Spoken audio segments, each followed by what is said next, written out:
Is your Mac getting hot, the fan running at full speed, and everything slowing down?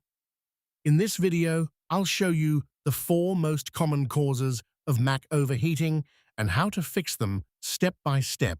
No tech support needed.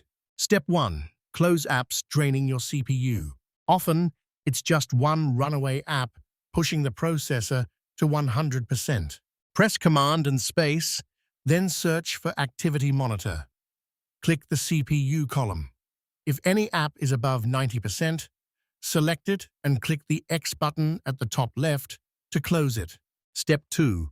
Use your Mac on a hard, flat surface. The vents need free airflow to cool the processor. Never use your Mac on pillows, blankets, or soft surfaces.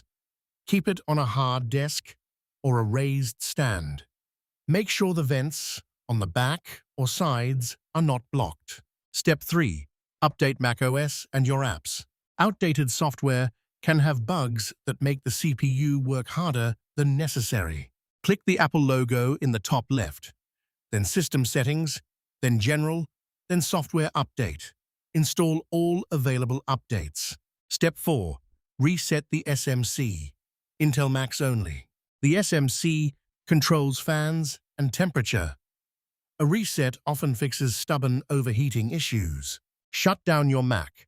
Hold left shift, left control, left option, and the power button for 10 seconds. Then turn it back on. Note, this only applies to Intel-based Macs. If you have a Mac with an Apple M1, M2, or M3 chip, skip this step. Did your Mac cool down? Let me know in the comments. Subscribe to TATO'S for more Mac, iPhone, and tech tips.